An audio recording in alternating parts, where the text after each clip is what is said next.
Dedication from Lionel Giles. To my brother, Captain Valentine Giles, R.G., in the hope that a work 2,400 years old may yet contain lessons worth consideration by the soldier of today. This translation is affectionately dedicated. Preface.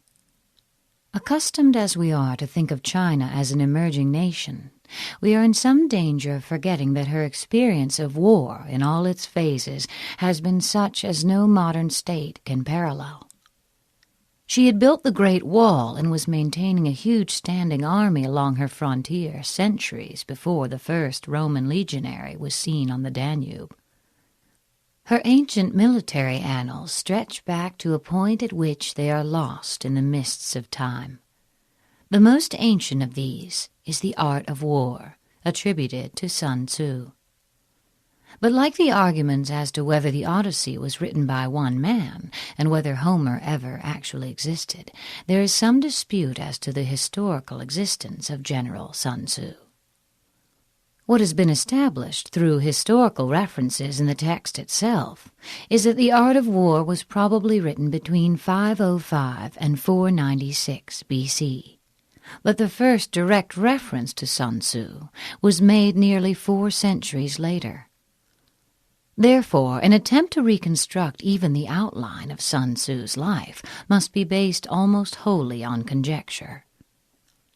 He would have lived near the end of the Chinese epoch known as the Spring and Autumn period, 770 to 475 BC.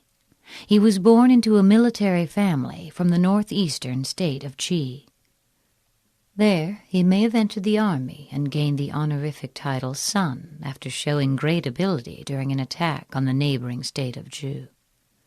When civil war broke out in Qi, Sun Tzu fled south and entered the service of Ho Lu, king of Wu. From his own text we know that he was appointed general and successfully attacked the Chu 3 times and prepared for battle with Yue. This state of Yue was ultimately able to crush Wu and incorporate its territory into their state, probably after the death of Sun Tzu. There is one detailed story of Sun Tzu the man, and this is how he obtained his position as general, related by the scholar Sima Qian. Sun Tzu Wu was a native of the Qi state. His art of war brought him to the notice of Ho Lu, king of Wu. Ho Lu said to him, "I have carefully perused your 13 chapters. May I submit your theory of managing soldiers to a slight test?" Sun Tzu replied, "You may." Ho Lu asked, "May the test be applied to women?" The answer was again in the affirmative. So arrangements were made to bring 180 ladies out of the palace. Sun Tzu divided them into 2 companies and placed one of the king's favorite concubines at the head of each. He then bade them all take spears in their hands and addressed them thus, "I presume you know the difference between front and back, right hand and left hand?" The girls replied, "Yes."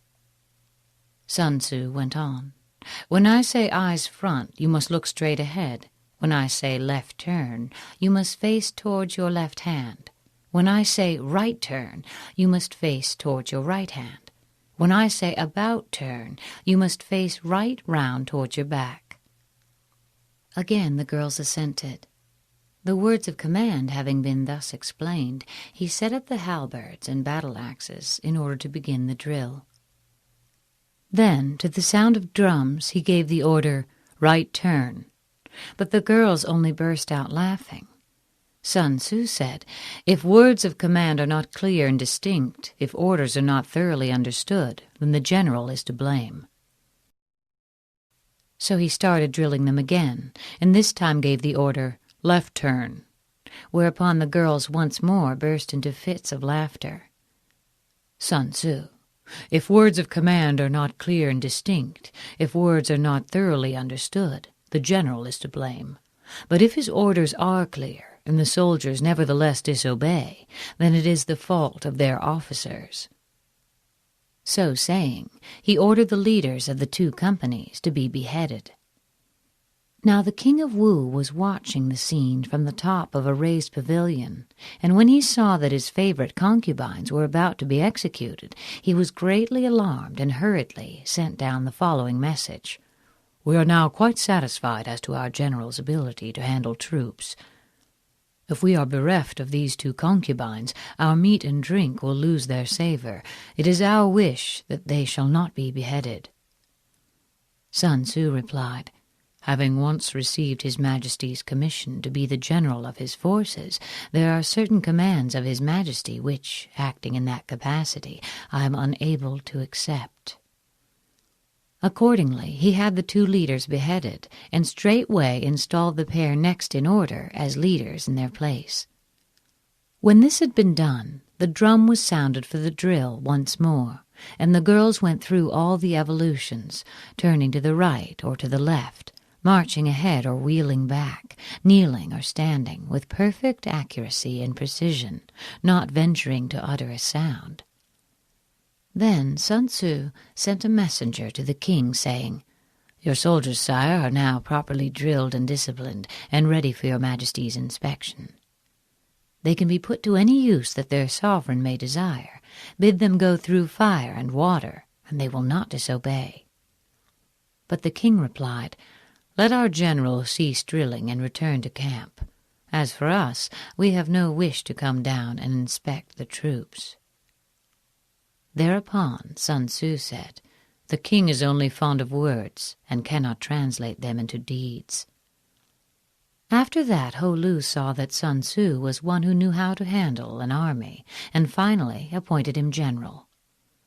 In the west, he defeated the Chu state and forced his way into Ying, the capital. To the north, he put fear into the states of Qi and Qin, and spread his fame abroad amongst the feudal princes. And Sun Tzu shared in the might of the king. Chapter 1. Laying Plans. Sun Tzu said, "The art of war is of vital importance to the state. It is a matter of life and death, a road either to safety or to ruin. Hence it is a subject of study, which must not be neglected. The art of war, then, is governed by 5 constant factors, which must be considered before entering into a conflict. These are the moral law, heaven, earth, the commander, and method and discipline. The moral law causes the people to be in complete accord with their ruler, so that they will follow him regardless of their lives, undismayed by any danger. Heaven signifies night and day, cold and heat, times and seasons. Earth comprises distances, great and small, danger and security, open ground and narrow passes, the chances of life and death. The commander stands for the virtues of wisdom, sincerity, benevolence, courage, and strictness. Method and discipline is to be understood the marshalling of the army in its proper subdivisions, the graduations of rank among the officers, the maintenance of roads by which supplies may reach the army, and the control of military expenditure.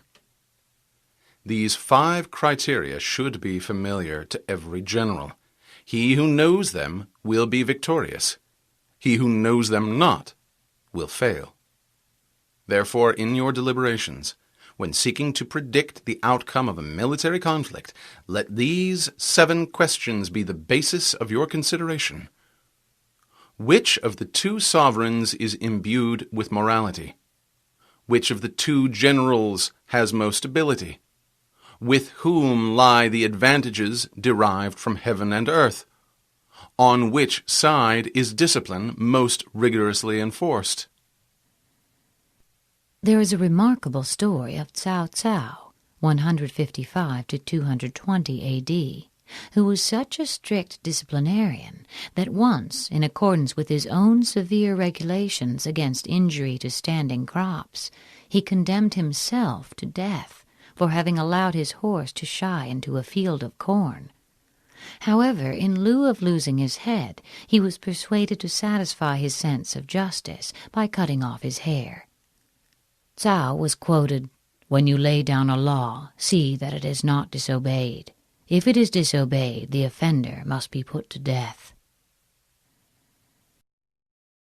Which army is stronger?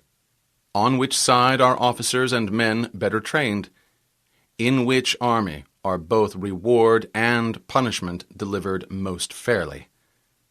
By means of these 7 considerations, I can forecast victory or defeat. The general that follows my counsel and acts upon it will conquer. Let such a one be retained in command. The general that does not heed my counsel or fails to act upon it will suffer defeat. Let such a one be dismissed. While taking the profit of my counsel, avail yourself also of any helpful circumstances presenting themselves not covered in these rules, and modify your plans accordingly. All warfare is based on deception. Thus, when able to attack, we must seem unable. When using our forces, we must seem inactive. When we are near, we must make the enemy believe we are far away. When far away, we must make him believe we are near. Hold out bait to entice the enemy. Feign disorder and crush him.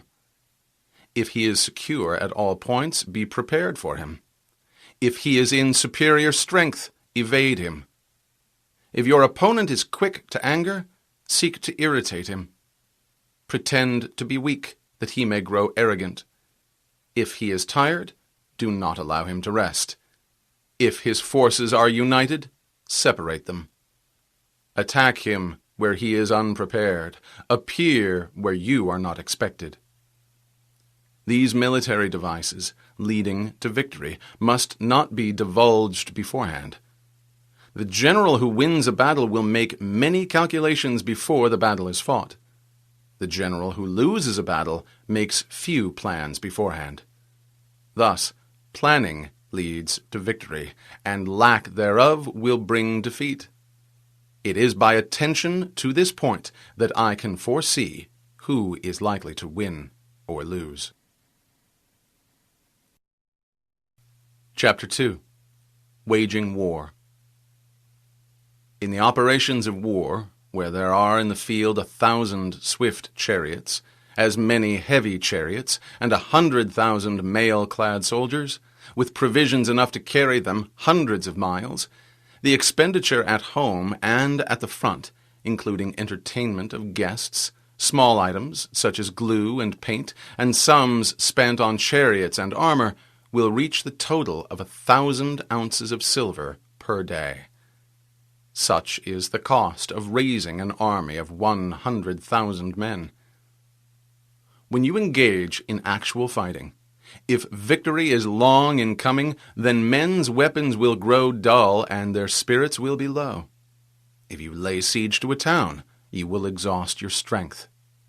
If the campaign is protracted, the resources of the state will not be equal to the strain. Now, when your weapons are dulled, your spirits low, your strength exhausted, and your treasure spent, other chieftains will spring up to take advantage of your extremity. Then no man, however wise, will be able to avert the consequences that must follow. Though we know the stupidity of haste in war, cleverness has never been seen associated with long delays. There is no instance of a country having benefited from prolonged warfare. It is only one who is thoroughly acquainted with the evils of war that can thoroughly understand the best way of carrying it out. The skillful general does not raise a second levy, neither are his supply wagons loaded more than twice. Bring your war material with you from home, but take your food and fodder from the enemy, and the army will have enough for its needs.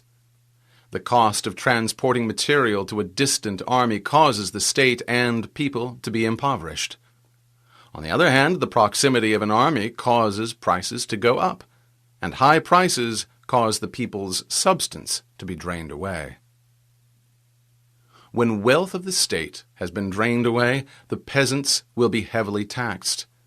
With this loss of substance and exhaustion of strength, the homes of the people will be stripped bare, and 3/10 of their income will be dissipated, while government expenses for broken chariots, worn-out horses, breastplates and helmets, bows and arrows, spears and shields, protective mantles, draft oxen, and heavy wagons will amount to 4/10 of its total revenue.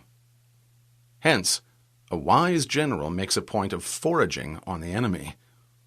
1 cartload of the enemy's provisions is equivalent to 20 of one's own, and likewise a single hundredweight of his fodder is equivalent to 20 from one's own store. This is because 19 cartloads will be consumed in the process of transporting 1 cartload to the front. In order to kill the enemy, our men must be roused to anger, that there may be advantage from defeating the enemy. They must have their rewards. Rewards are necessary in order to make the soldiers see the advantage of beating the enemy. Thus, when you capture spoils from enemy, they must be used as rewards, so that all your men may have a keen desire to fight, each on his own account. Therefore, in chariot fighting, when 10 or more chariots have been taken, those who took the first should be rewarded. Our own flags should be substituted for those of the enemy, and the chariots mingled and used in conjunction with ours. The captured soldiers should be kindly treated and kept. This is for the purpose of using the conquered foe to augment one's own strength. In war, then, let your great object be victory, not lengthy campaigns. Thus it may be known that the leader of armies is the arbiter of the people's fate, the man on whom it depends whether the nation shall be in peace or peril. Chapter 3. Attack by Stratagem. In the practical art of war, the best thing of all is to take the enemy's country whole and intact. To shatter and destroy it is not so good. So, too, it is better to capture an entire army, a regiment, a detachment, or an entire company, rather than to destroy it. Hence, to fight and conquer in all your battles is not supreme excellence. Supreme excellence consists in breaking the enemy's resistance without fighting. The highest form of generalship is to frustrate the enemy's plans. The next best is to prevent the enemy from consolidating his forces. Third best is to attack the enemy's entire army in the field, and the worst policy of all is to besiege walled cities. The rule is not to besiege walled cities if it can possibly be avoided. The preparation of siege engines and other various implements of war will take up 3 whole months, and the building of ramparts over the walls will take 3 months more. The general, unable to control his irritation, will launch his men to the assault like swarming ants, and the result that 1/3 of his men are slain, while the town still remains untaken. Such are the perils of a siege. Therefore the skillful leader subdues the enemy's troops without any fighting. He captures their cities without laying siege to them. He overthrows their kingdom without lengthy operations in the field. With his forces intact, he will dispute the mastery of the empire, and thus, without losing a man, his triumph will be complete. This is the method of attacking by stratagem. It is the rule in war, if our forces are 10 to the enemy's 1, to surround him. If 5 to 1, to attack him. If twice as numerous, divide our army in 2. Being 2 to the enemy's 1, we may use one part of our army in the regular way, and the other for some special diversion. If one force is twice as numerous as that of the enemy, it should be split up into 2 divisions, one to meet the enemy in front, and one to fall upon his rear. If he replies to the frontal attack, he may be crushed from behind. If to the rearward attack, he may be crushed in front. If equally matched, offer battle. If slightly inferior in numbers, avoid the enemy. If quite unequal in every way, flee from him. Though an obstinate fight may be made by a small force, in the end it must be captured by the larger force. Now, the general is the bulwark of the state. If the bulwark is complete at all points, the state will be strong. If the bulwark is defective, the state will be weak. There are 3 ways in which a ruler can bring misfortune upon his army. First, by commanding the army to advance or to retreat, being ignorant of the fact that it cannot obey. This will hobble the army. Second, by attempting to govern an army in the same way as he administers a kingdom, being ignorant of the conditions of that army. This causes unease among the soldiers. Third, by appointing officers of his army without discrimination, and in ignoring the principle that the military must adapt to circumstances at hand. This shakes the confidence of the soldiers.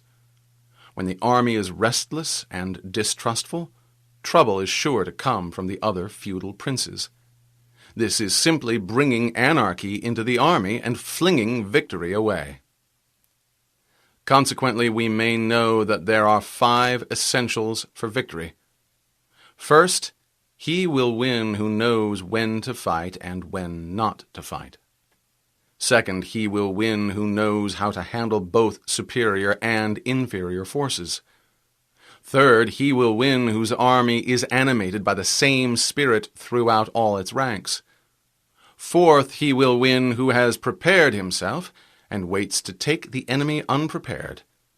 Fifth, he will win who has the military capacity, and the sovereign does not interfere with his command. It is the sovereign's function to give broad instructions, but to decide on battle, it is the function of the general. Hence the saying, if you know the enemy and know yourself, you need not fear the result of 100 battles. If you know yourself but not the enemy, for every victory gained you will also suffer a defeat. If you know neither the enemy nor yourself, you will succumb in every battle. Chapter 4. Tactics. The good fighters of old first put themselves beyond the possibility of defeat and then waited for an opportunity of defeating the enemy. To secure ourselves against defeat lies in our own hands, but the opportunity of defeating the enemy is provided by the enemy himself. Thus the good fighter is able to secure himself against defeat, but cannot make certain of defeating the enemy. Hence the saying, one may know how to conquer without being able to do it. Security against defeat implies defensive tactics. Ability to defeat the enemy means taking the offensive. Standing on the defensive indicates insufficient strength. Attacking, a superabundance of strength. The general who is skilled in defense hides in the most secret recesses of the earth. He who is skilled in attack flashes forth from the topmost heights of heaven like a thunderbolt.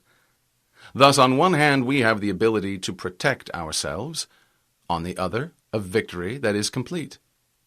To see victory only when it is obvious to all is not the mark of excellence.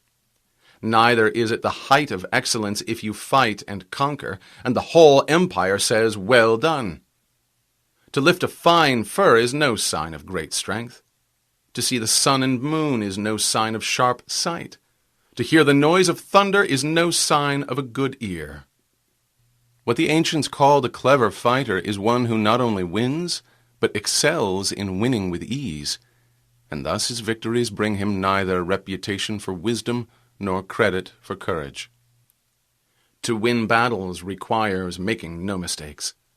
Making no mistakes is what establishes the certainty of victory, for it means conquering an enemy that is already defeated. The skilled fighter puts himself into a position which makes defeat impossible, and does not miss the moment for defeating the enemy. In war, the victorious strategist only seeks battle after the victory has been won, whereas he who is destined to defeat first fights and afterwards looks for victory. The consummate leader cultivates the moral law and strictly adheres to method and discipline. Thus, it is in his power to control success.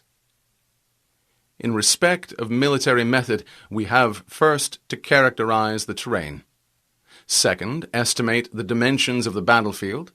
Third, calculate the strength of the enemy. Fourth, weigh the balance of chances. Fifth, plot victory. Characterization relies on the lay of the land. Estimating the dimensions of the field relies on measurement. Calculation of strength relies on an estimation of numbers. Weighing the balance of chances relies on calculation. From this, the result of the battle can be foreseen. A victorious army opposed to a routed one is as a 1-pound weight placed in the scale against a single grain. The onrush of a conquering force is like the bursting of pent-up waters into a chasm 1,000 fathoms deep. Chapter 5. Energy. The control of a large force is the same principle as the control of a few men. It is merely a question of dividing up their numbers. Fighting with a large army under your command is no different from fighting with a small one. It is merely a question of instituting signs and signals. To ensure that your whole host may withstand the brunt of the enemy's attack and remain unshaken can be accomplished by maneuvers, direct and indirect. That the impact of your army may be like a grindstone dashed against an egg, this is effected by the science of weak points and strong. In all fighting, the direct method may be used for joining battle, but indirect methods will be needed in order to secure victory. Indirect tactics, efficiently applied, are inexhaustible as heaven and earth, unending as the flow of rivers and streams. Like the sun and moon, they end, but to begin anew. Like the 4 seasons, they pass away to return once more. There are not more than 5 musical notes, yet the combinations of these 5 give rise to more melodies than can ever be heard. There are not more than 5 base colors, blue, yellow, red, white, and black, yet in combination they produce more hues than can ever be seen. There are not more than 5 cardinal tastes, sour, acrid, salt, sweet, and bitter, yet their combinations yield more flavors than can ever be tasted. In battle there are not more than 2 methods of attack, the direct and the indirect. Yet these 2 in combination give rise to an endless series of maneuvers. The direct and the indirect lead on to each other in turn. It is like moving in a circle. You never come to an end. Who can exhaust the possibilities of their combination? The onset of troops is like the rush of a torrent, which will even roll stones along in its course. The quality of decision is like the well-timed swoop of a falcon, which enables it to strike and destroy its victim. Therefore, the good fighter will be terrible in his onset and prompt in his decision. Energy may be likened to the bending of a crossbow, decision to the releasing of a trigger. Amid the turmoil and tumult of battle, there may appear to be disorder, and yet no real disorder at all. Amid confusion and chaos, your army may be without head or tail, yet it will be proof against defeat. Simulated disorder shows perfect discipline. Simulated fear postulates courage. Simulated weakness postulates strength. Hiding order beneath the cloak of disorder is simply a question of subdivision. Concealing courage under a show of timidity presupposes a fund of latent energy. Masking strength with weakness is to be effected by tactical dispositions. Thus, one who is skillful at keeping the enemy on the move maintains deceitful appearances according to which the enemy will act. He must also be prepared to sacrifice something so that the enemy may snatch at it. By holding out baits, he keeps him on the march. Then, with a body of picked men, he lies in wait for him. Sun Pin, a descendant of Sun Tzu, was a general in the Qi army when they marched against Wei, whose general was Pang Chuan, who happened to be a deadly personal enemy. Sun Pin said, "The Qi state has a reputation for cowardice, and therefore our adversary despises us. Let us turn this circumstance to account." Accordingly, when the army had crossed the border into Wei territory, Sun Pin gave orders to show 100,000 fires on the first night, 50,000 on the next, and the night after only 20,000. Pang Chuan pursued them hotly, saying to himself, "I knew these men of Qi were cowards. Their numbers have already fallen away by more than half." In his retreat, Sun Pin came to a narrow gorge, which he calculated that his pursuers would reach after dark. Here he had a tree stripped of its bark, and inscribed upon it the words, "Under this tree Pang Chuan shall die." Then, as night began to fall, he placed a strong body of archers in ambush nearby, with orders to shoot directly when they saw light. Later on, Pang Chuan arrived at the spot, and noticing the tree, struck a light in order to read what was written on it. His body was immediately riddled by a volley of arrows, and his whole army thrown into confusion. The clever combatant looks to the effect of combined energy and does not ask too much of individuals, hence his ability to pick out the right men and utilize combined energy. When he utilizes combined energy, his fighting men become like rolling logs or stones. For it is the nature of a log or stone to remain motionless on level ground, and to move when on a slope. If four-cornered, to come to a standstill, but if round-shaped, continues to roll down the slope. Thus the energy developed by good fighting men is as the momentum of a round stone rolled down a mountain thousands of feet in height. This is the use of energy. Chapter 6. Strengths and Weaknesses. Whoever is first in the field and awaits the coming of the enemy will be fresh for the fight. Whoever is second in the field and has to hasten to battle will arrive exhausted. Therefore the clever combatant imposes his will on the enemy, but does not allow the enemy's will to be imposed on him. By holding out advantages to him, he can lure the enemy in, to approach of his own accord, or by inflicting damage he can make it impossible for the enemy to draw near. If the enemy is taking his ease, harass him. If well supplied with food, starve him out. If quietly encamped, force him to move.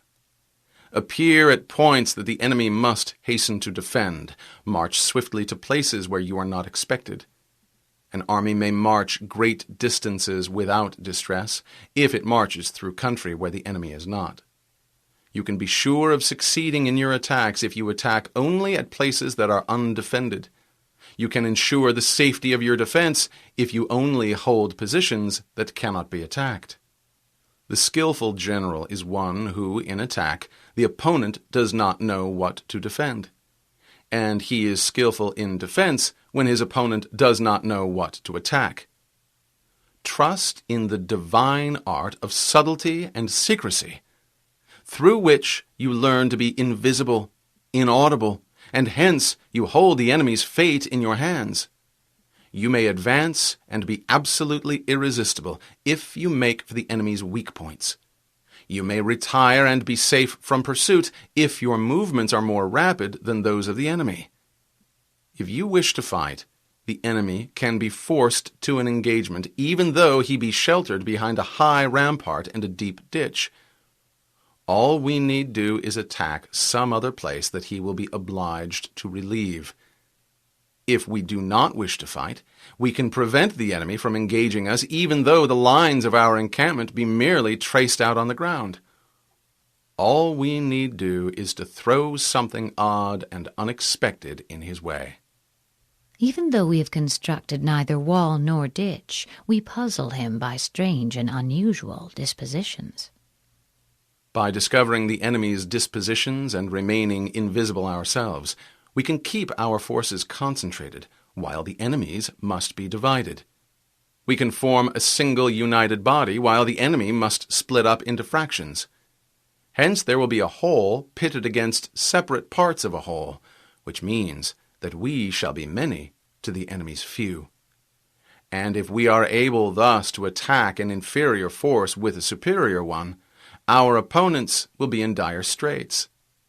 The spot where we intend to fight must not be made known, for then the enemy will have to prepare against a possible attack at several different points, and his forces being thus distributed in many directions, the numbers we shall have to face at any given point will be proportionately few. For should the enemy strengthen his van, he will weaken his rear. Should he strengthen his rear, he will weaken his van. Should he strengthen his left, he will weaken his right. Should he strengthen his right, he will weaken his left. If he sends reinforcements everywhere, he will everywhere be weak. Numerical weakness comes from having to prepare against possible attacks. Numerical strength comes from compelling our adversary to make these preparations against us. Knowing the place and the time of the coming battle, we may concentrate from the greatest distances in order to fight. But if neither time nor place be known, then the left wing will be impotent to succor the right equally impotent to succor the left, the van unable to relieve the rear, or the rear to support the van. How much more so if the furthest portions of the army are anything under 30 miles apart, and even the nearest are separated by several miles? Though according to my estimate the soldiers of Yue exceed our own in number, that shall advantage them nothing in the matter of victory.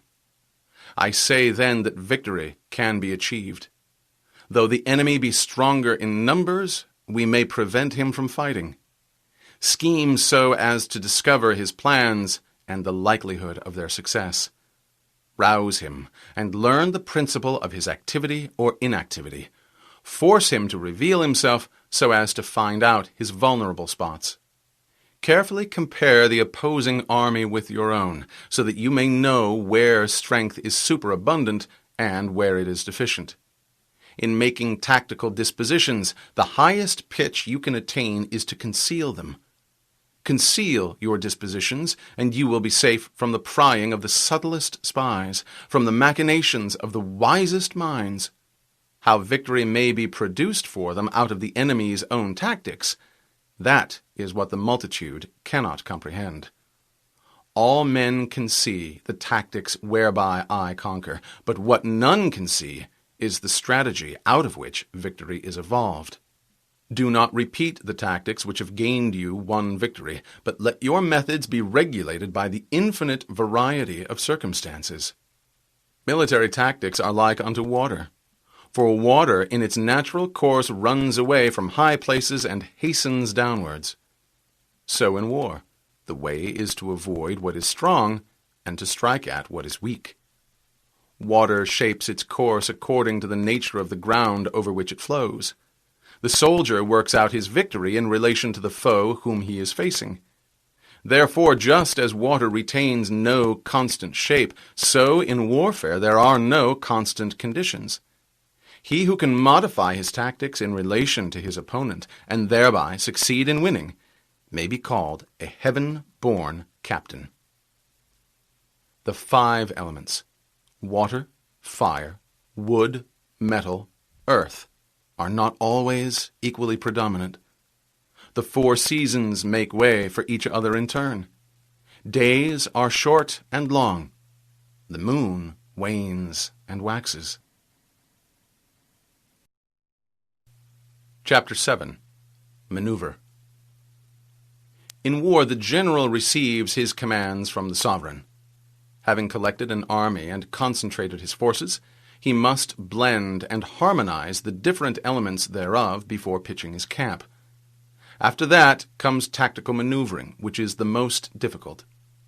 The difficulty of tactical maneuvering consists in turning the devious into the direct, and misfortune into gain.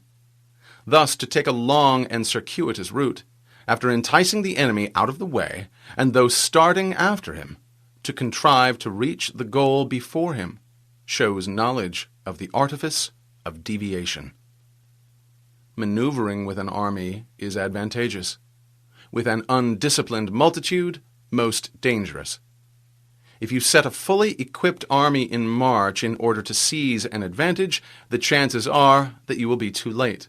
On the other hand, detaching a flying column for the purpose requires the sacrifice of its baggage and stores.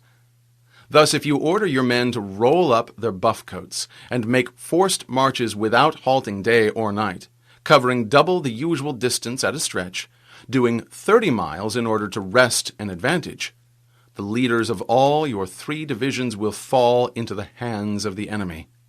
The stronger men will be in front, the jaded ones will fall behind, and on this plan only 1/10 of your army will reach its destination. If you march 15 miles in order to outmaneuver the enemy, you will lose the leader of your 1st division, and only half your force will reach the goal. If you march 10 miles with the same object, 2/3 of your army will arrive. We may take it then that an army without its baggage train is lost. Without provisions, it is lost. Without bases of supply, it is lost. We cannot enter into alliances until we are acquainted with the designs of our neighbors. We are not fit to lead an army on the march unless we are familiar with the face of the country, its mountains and forests, its pitfalls and precipices, its marshes and swamps. We shall be unable to turn natural advantage to account unless we make use of local guides. In war, practice dissimulation and you will succeed. Whether to concentrate or to divide your troops must be determined by circumstances. Let your speed be that of the wind, your compactness that of the forest. In raiding and plundering be like fire, and in defense be as immovable as a mountain. Let your plans be dark and impenetrable as night, and when you move, fall like a thunderbolt. When you plunder the countryside, let the spoil be divided amongst your men. When you capture new territory, cut it up into allotments for the benefit of the soldiery. Ponder and deliberate before you make a move. He will conquer who has learned the art of deviation. This is the art of maneuvering. The Book of Army Management says, "On the field of battle, the spoken word does not carry far enough. Hence the institution of gongs and drums. Nor can ordinary objects be seen clearly enough. Hence the institution of banners and flags. Gongs and drums, banners and flags, are means whereby the ears and eyes of the host may be focused on one particular point. The host, thus forming a single united body, it is impossible for either the brave to advance alone or for the cowardly to retreat alone. This is the art of handling large masses of men." Equally guilty are those who advance against orders and those who retreat against orders. There is a story of Wu Qi, who was fighting against the Qin state. Before the battle had begun, one of his soldiers, a man of matchless daring, sallied forth by himself, captured 2 heads from the enemy, and returned to camp. Wu Qi had the man instantly executed, whereupon an officer ventured to remonstrate, saying, "This man was a good soldier, and ought not to have been beheaded." Wu Qi replied, "I fully believe he was a good soldier, but I had him beheaded because he acted without orders." In night fighting, then, make much use of signal fires and drums, and in fighting by day, of flags and banners, as a means of influencing the ears and eyes of your army. An entire enemy army may be robbed of its spirit, and its commander may be robbed of his presence of mind. Now a soldier's spirit is keenest in the morning. By noon it will begin to flag, and in the evening his mind is bent only on returning to camp. A clever general, therefore, avoids an army when its spirit is keen, but attacks it when it is sluggish and inclined to return. This is the art of studying moods. Disciplined and calm, to await the appearance of disorder and tumult amongst the enemy. This is the art of retaining self-possession. To be near the goal while the enemy is still far from it. To wait at ease while the enemy is toiling and struggling. To be well fed while the enemy is famished. This is the art of conserving one's strength. To refrain from intercepting an enemy whose banners are in perfect order. To refrain from attacking an army drawn up in calm and confident array. This is the art of studying circumstances. It is a military axiom not to advance uphill against the enemy, nor to oppose him when he comes downhill. Do not pursue an enemy who simulates flight. Do not attack soldiers whose temper is keen. Do not swallow bait offered by the enemy. Do not interfere with an army that is returning home. A man whose heart is set on home will fight to the death against any attempt to bar his way. When you surround an army, leave an outlet free, and do not press a desperate foe too hard. The object is to make him believe that there is a road to safety, and thus prevent his fighting with the courage of despair. After that, you may crush him. This is the art of warfare. Chapter 8. Tactical Variations. In war, the general receives his commands from the sovereign, collects his army, and concentrates his forces. When in difficult country, do not encamp. In country where high roads intersect, join hands with your allies. Do not linger in dangerously isolated positions. In hemmed-in situations, you must resort to stratagem. In desperate position, you must fight. There are some roads that one should not follow, some enemy armies that one should not assault, some towns that must not be besieged. No town should be attacked which, if taken, cannot be held, or if left alone, will not cause any trouble. There are positions that one should not fight for, and some commands from the sovereign that one should not necessarily obey. The general who thoroughly understands the advantages that accompany tactical variations knows how to handle his troops. The general who does not understand these may be well acquainted with the configuration of the country, yet he will not be able to turn his knowledge to practical account. So the student of war who is unversed in the art of varying his plans, even though he is acquainted with seizing advantages, will fail to make the best use of his men. Hence, in the wise leader's plans, considerations of advantage and of disadvantage will be blended together. If our expectation of advantage is to be tempered in this way, we may succeed in accomplishing the essential part of our schemes. If, on the other hand, in the midst of difficulties we are always ready to seize an advantage, we may extricate ourselves from misfortune.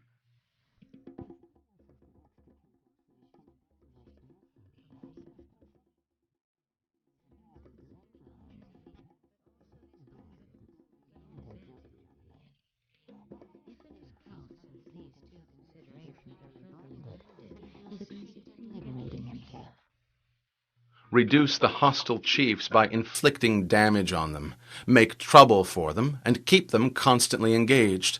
Hold out hollow enticements, and make them rush to any given point. The art of war teaches us to rely not on the likelihood of the enemy's not coming, but on our own readiness to receive him. Not on the chance of his not attacking, but rather on the fact that we have made our position unassailable. There are 5 dangerous faults which may affect a general. Recklessness, which leads to destruction. Cowardice, which leads to capture. A hasty temper, which can be provoked by insults. A delicacy of honor, which is sensitive to shame. Over-concern for his men, which exposes him to worry and trouble.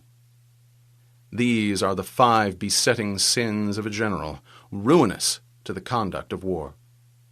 When an army is overthrown and its leader slain, the cause will surely be found among these 5 dangerous faults.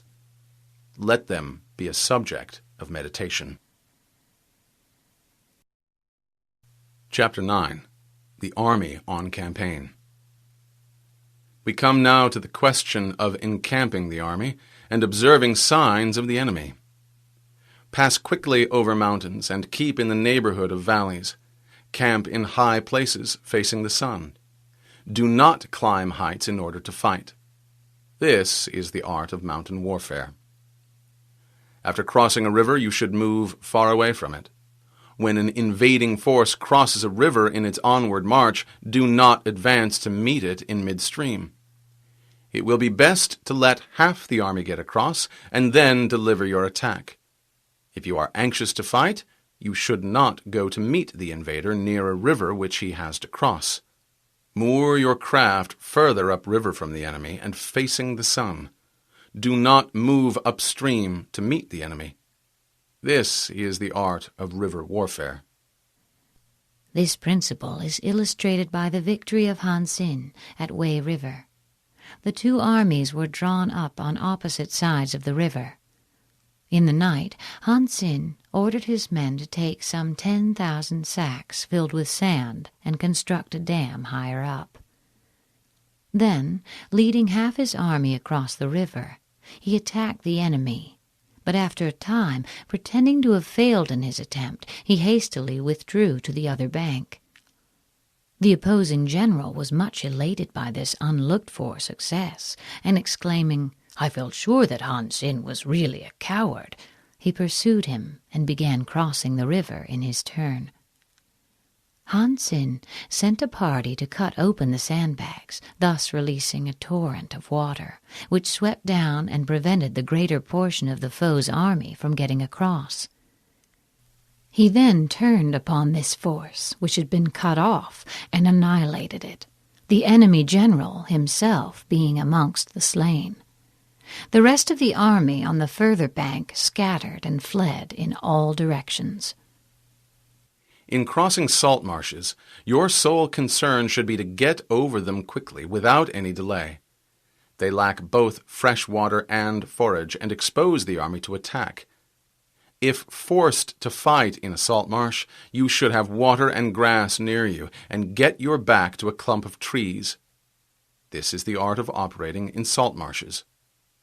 In dry, level country, take up an easily accessible position with rising ground to your right and on your rear, so that the danger may be in front and safety lie behind. This is how to campaign in flat country.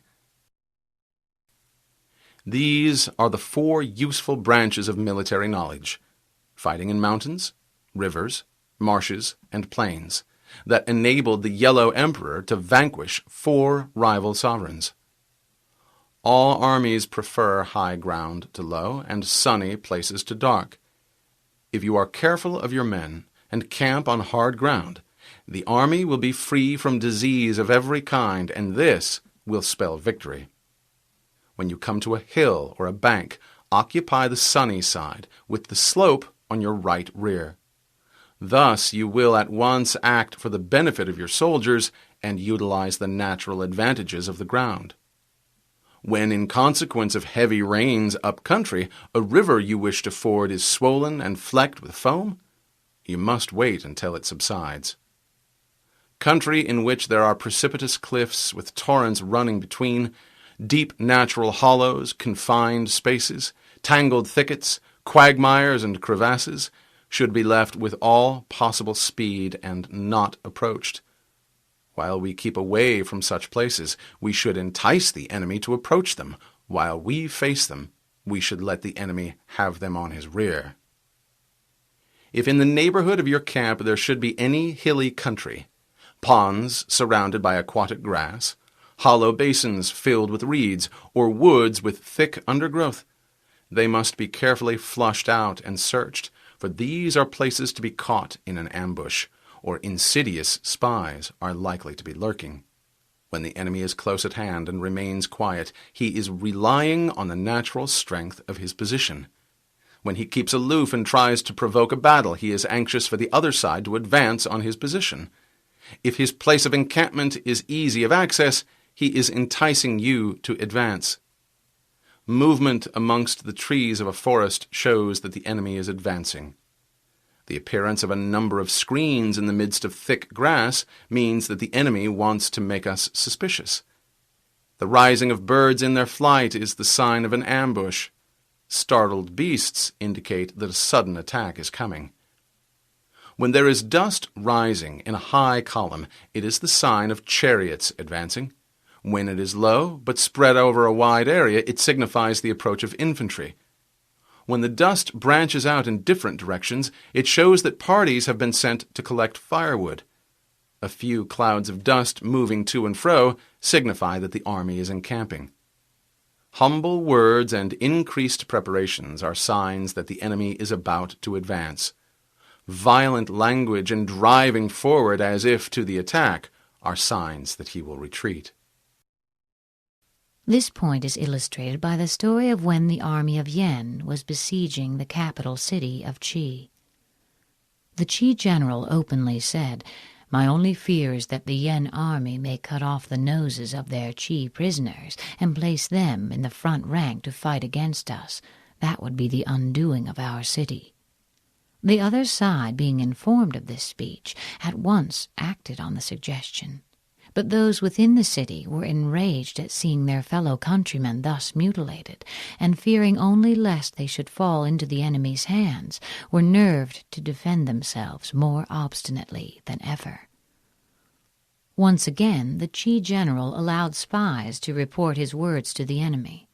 "What I dread most is that the men of Yen may dig up the ancestral tombs outside the town, and by inflicting this indignity on our forefathers, cause us to become faint-hearted."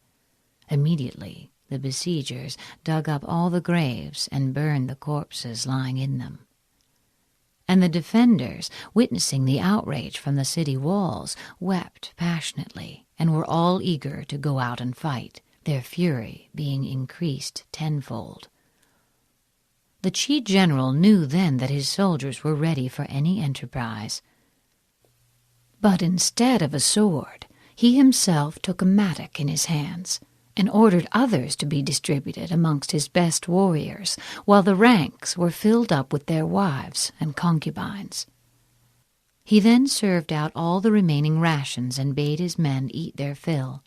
The actual soldiers were told to keep out of sight, and the walls were manned with the old and weak men and with women. This done, envoys were dispatched to the enemy's camp to arrange terms of surrender, whereupon the Yen army began shouting for joy.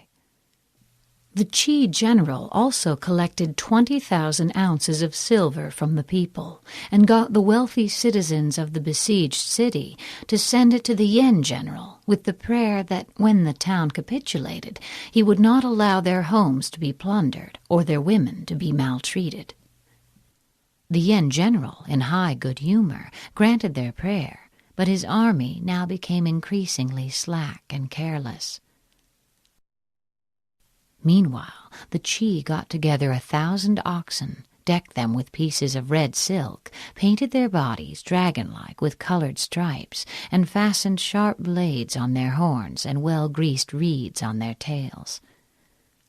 When night came on, they lighted the ends of the reeds and drove the oxen through a number of holes he had pierced in the walls, backing them up with a force of 5,000 picked warriors. The animals, maddened with pain, dashed furiously into the enemy's camp, where they caused the utmost confusion and dismay, for their tails acted as torches, showing up the hideous patterns on their bodies, and the weapons on their horns killed or wounded any with whom they came into contact. In the meantime, the band of 5,000 had crept up with gags in their mouths, and now threw themselves on the enemy. At the same moment a frightful din arose in the city itself, all those that remained behind making as much noise as possible by banging drums and hammering on bronze vessels, until heaven and earth were convulsed by the uproar. Terror-stricken, the Yen army fled in disorder, hotly pursued by the men of Qi, who succeeded in slaying their general, and the Qi succeeded in the recapture of some 70 cities which had belonged to their state. When the light chariots come out first and take up a position on the wings, it is a sign that the enemy is forming for battle. Peace proposals unaccompanied by oaths and hostages indicate a plot. When there is much running about and the soldiers fall into rank, it means that the critical moment has come. When some are seen advancing and some retreating, it is a lure. When the soldiers stand leaning on their spears, they are faint from want of food. If those who are sent to draw water begin by drinking themselves, the army is suffering from thirst. If the enemy sees an advantage to be gained and makes no effort to secure it, the soldiers are exhausted. If birds gather on any spot, it is unoccupied. Clamor by night signifies nervousness. If there is disturbance in the camp, the general's authority is weak. If the banners and flags are shifted about, sedition is afoot. If the officers are angry, it means that the men are weary.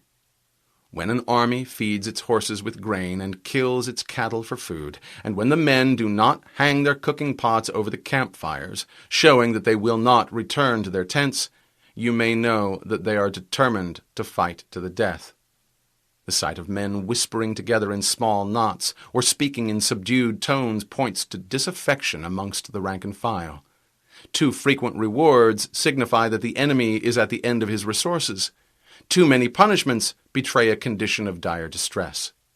To begin by bluster, but afterwards to take fright at the enemy's numbers, shows a supreme lack of intelligence.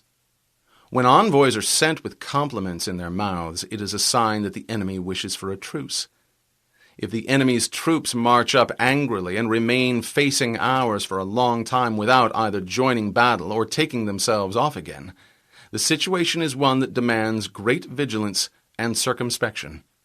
It may be a ruse to gain time for an unexpected flank attack or the laying of an ambush.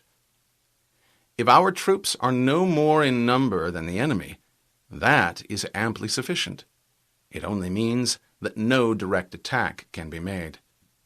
The thing to do is simply to concentrate all our available strength, keep a close watch on the enemy, and obtain reinforcements. He who exercises no forethought but makes light of his opponents is sure to be captured by them. If soldiers are punished before they have grown attached to you, they will not prove submissive, and unless submissive, they will be practically useless. If, after the soldiers have become attached to you and punishments are not enforced, they will still be useless. Therefore, soldiers must be treated in the first instance with humanity, but then kept under control by means of iron discipline. This is a certain road to victory. If in training soldiers commands are habitually enforced, the army will be well disciplined. If not, its discipline will be bad. If a general shows confidence in his men but always insists on his orders being obeyed, the gain will be mutual. This is the end of the CD. The program continues on the next CD. Chapter 10. Terrain.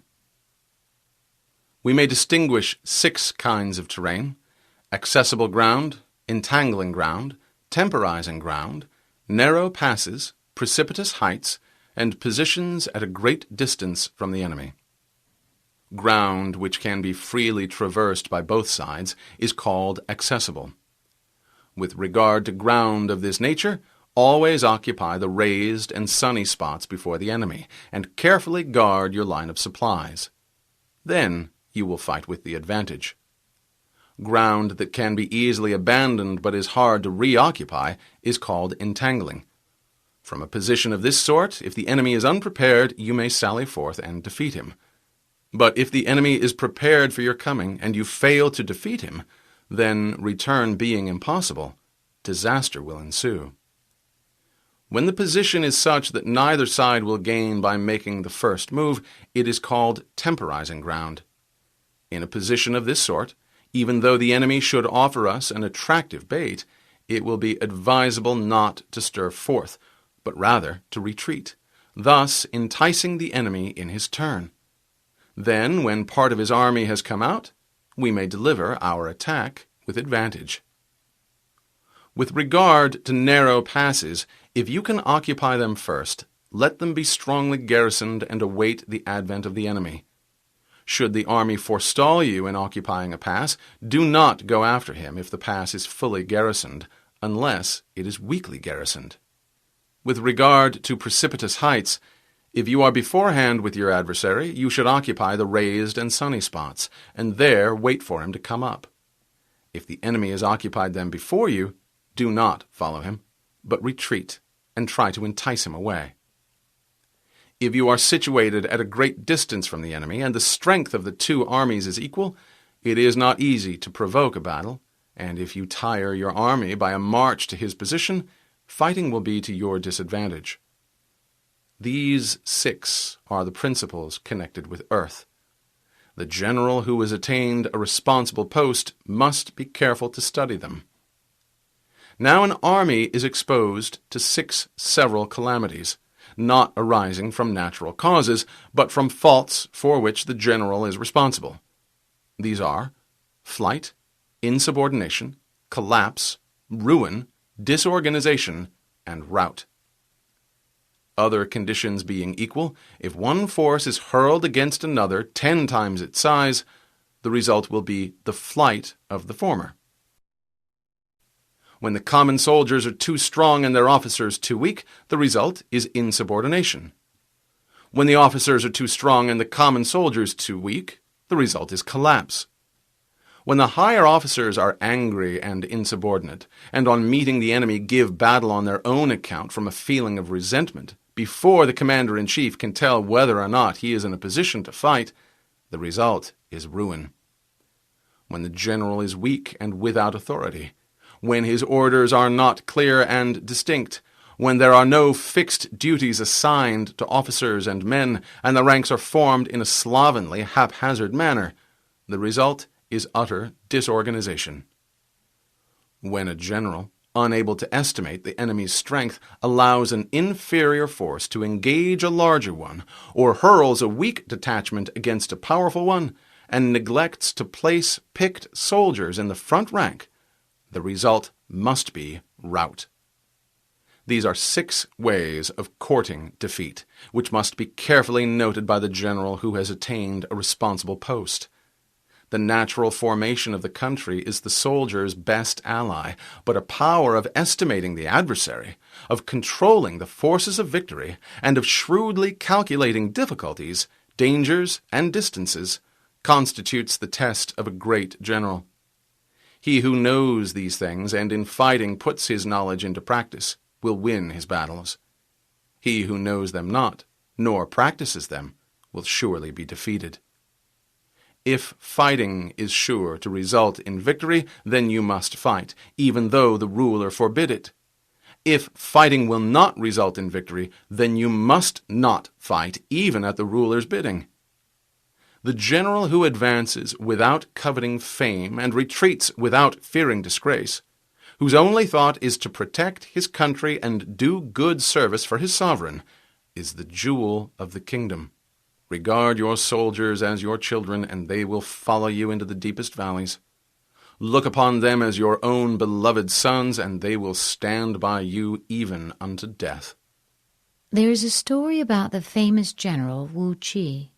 He wore the same clothes and ate the same food as the meanest of his soldiers, refused to have either a horse to ride or a mat to sleep on, carried his own surplus rations wrapped in a parcel, and shared every hardship with his men. One of his soldiers was suffering from an abscess, and Wu Qi himself sucked out the virus. The soldier's mother, hearing this, began wailing and lamenting. Somebody asked her, saying, "Why do you cry? Your son is only a common soldier, and yet the commander-in-chief himself has sucked the poison from his sore." The woman replied, "Many years ago, Lord Wu performed a similar service for my husband, who never left him afterwards, and finally met his death at the hands of the enemy. And now that he has done the same for my son, he too will fall fighting, I know not where." If, however, you are indulgent, but unable to make your authority felt, kind-hearted, but unable to enforce your commands, incapable, moreover, of quelling disorder, then your soldiers must be likened to spoiled children. They are useless for any practical purpose. When Lu Meng was occupying a certain town, he had given stringent orders to his army not to molest the inhabitants or take anything from them by force. Nevertheless, a certain officer serving under his banner, who happened to be a compatriot of his, ventured to appropriate a bamboo hat belonging to one of the people, in order to wear it over his regulation helmet as a protection against the rain. Lu Meng considered that the fact of his being a compatriot should not be allowed to palliate a clear breach of discipline, and accordingly he ordered his summary execution, the tears rolling down his face, however, as he did so. This act of severity filled the army with wholesome awe, and from that time forth even articles dropped in the highway were not picked up. If we know that our own men are in a condition to attack, but are unaware that the enemy is not open to attack, we have gone only halfway towards victory. If we know that the enemy is open to attack, but are unaware that our own men are not in a condition to attack, we have gone only halfway towards victory. If we know that the enemy is open to attack, and also know that our men are in a condition to attack, but are unaware that the nature of the ground makes fighting impracticable, we have still gone only halfway towards victory. The experienced soldier, once in motion, is never bewildered. Once he has broken camp, he is never at a loss. Hence the saying, if you know the enemy and know yourself, your victory will not stand in doubt. If you know heaven and know earth, you may make your victory complete. Chapter 11. The 9 Situations. The art of war recognizes 9 varieties of ground: dispersed ground, facile ground, contentious ground, open ground, ground of intersecting highways, serious ground, difficult ground, hemmed-in ground, and desperate ground. When a chieftain is fighting in his own territory, it is dispersed ground. So called because the soldiers, being near to their homes and anxious to see their wives and children, are likely to seize the opportunity afforded by a battle and scatter in every direction. When he has penetrated into hostile territory, but to no great distance, it is facile ground. This is because of the facility for retreating. When your army has crossed the border, you should burn your boats and bridges, in order to make it clear to everybody that you have no hankering after home. Ground the possession of which imports great advantage to either side is contentious ground. This is where the few and the weak can defeat the many and the strong, the neck of a pass. Ground on which each side has liberty of movement is open ground. Ground on which intercommunication is easy. Ground which forms the key to 3 contiguous states, so that he who occupies it first has most of the empire at his command, is a ground of intersecting highways. The possessor of this ground can constrain most neighboring states to become his allies. When an army has penetrated into the heart of a hostile country, leaving a number of fortified cities in its rear, it is serious ground. The army is in a serious situation. Mountain forests, rugged steeps, marshes and fens, all country that is hard to traverse, this is difficult ground. Ground which is reached through narrow gorges, and from which we can only retire by tortuous paths, so that a small number of the enemy would suffice to crush a large body of our men. This is hemmed-in ground. Ground on which we can only be saved from destruction by fighting without delay is desperate ground. On disperse ground, fight not. On facile ground, halt not. On contentious ground, attack not. Occupy the advantageous position first. If a position of this kind is secured first by the enemy, beware of attacking him. Lure him away by pretending to flee. Show your banners and sound your drums. Make a dash for other places that he cannot afford to lose. Trail brushwood and raise a dust. Confound his ears and eyes. Detach a body of your best troops and place it secretly in ambuscade. Then your opponent will sally forth to the rescue. On open ground, do not try to block the enemy's way, because the attempt would be futile and would expose the blocking force itself to serious risks. Draw closer together and see that a portion of your own army is not cut off. On the ground of intersecting highways, join hands with your allies. On serious ground, gather in plunder. Here, there being no inducement as yet to advance further, and no possibility of retreat, one ought to take measures for a protracted resistance by bringing in provisions from all sides, and keep a close watch on the enemy. In difficult ground, keep steadily on the march. On hemmed-in ground, resort to stratagem. On desperate ground, fight with all your might. There is a chance of life, whereas death is certain if you cling to your corner. Those who were called skillful leaders of old knew how to drive a wedge between the enemy's front and rear to prevent cooperation between his large and small divisions, to hinder the good troops from rescuing the bad, the officers from rallying their men. When the enemy's men were united, they managed to compel them to disorder. When it was to their advantage, they made a forward move. When otherwise, they would remain where they were. If asked how to cope with a great host of the enemy in orderly array and on the point of marching to the attack, I should say begin by seizing something which your opponent holds dear. Then he will be amenable to your will. Speed is the essence of war. Take advantage of the enemy's unpreparedness. Make your way by unexpected routes and attack unguarded spots.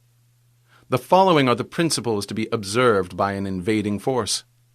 The further you penetrate into a country, the greater will be the solidarity of your troops, and thus the defenders will not prevail against you. Make forays in fertile country in order to supply your men with food. Carefully study the well-being of your men, and do not overtax them. Concentrate your energy and hoard your strength.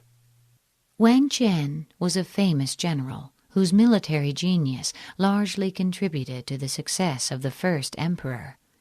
He had invaded the Chu state, where a universal levy was made to oppose him.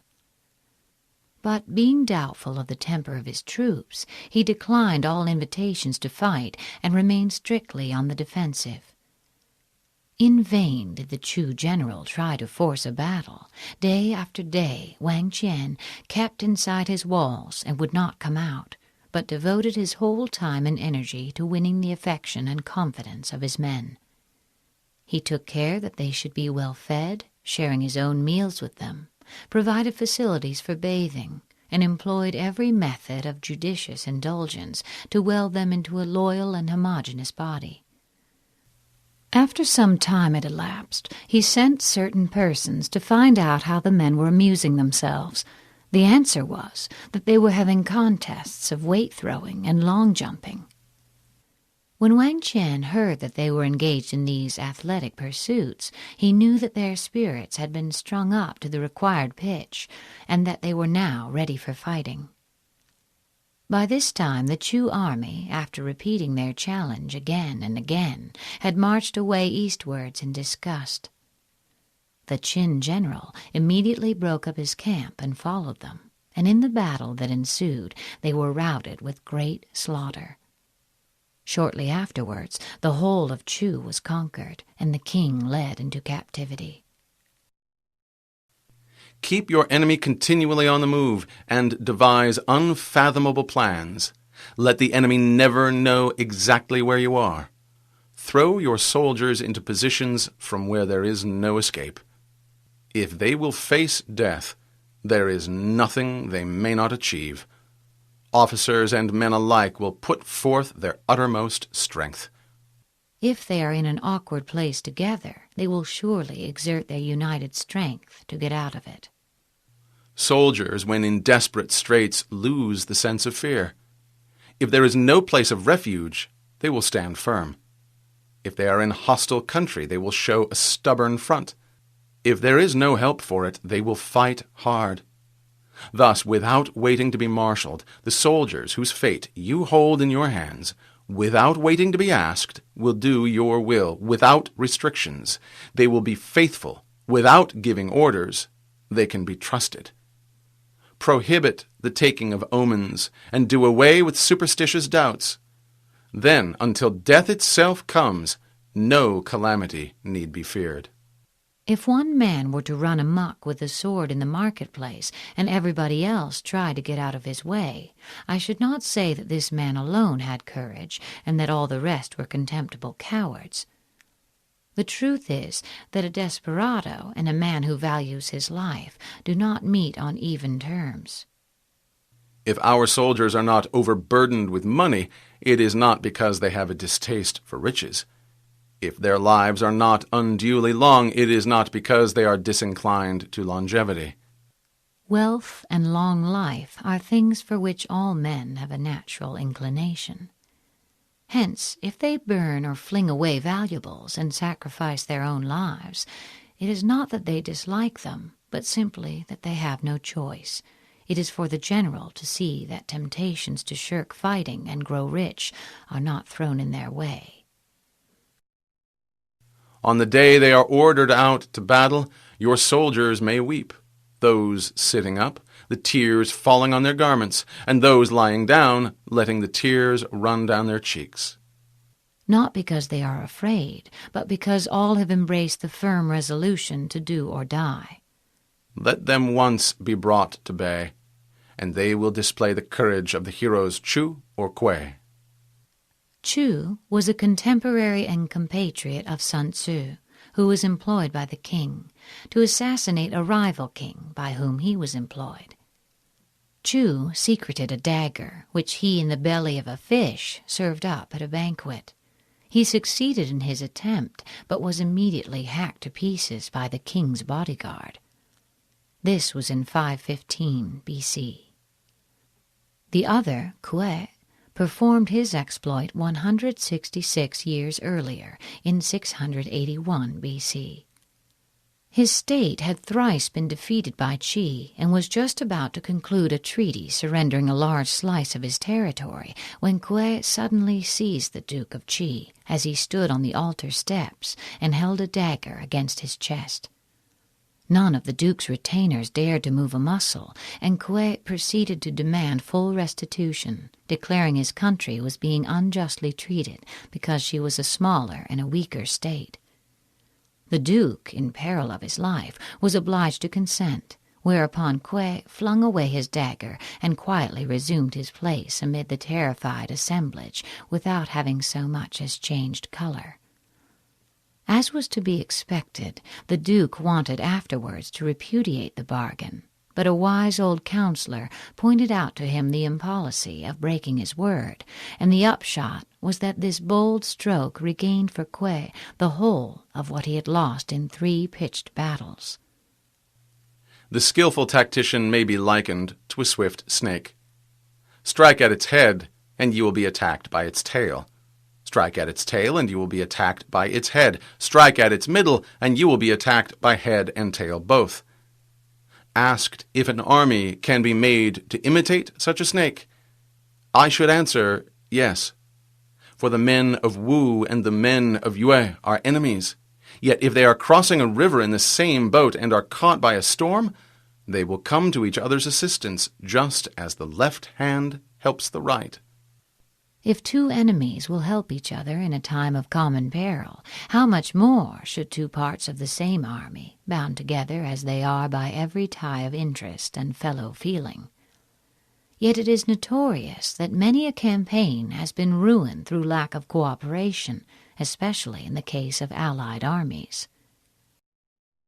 Hence it is not enough to put one's trust in the tethering of horses and the burying of chariot wheels in the ground.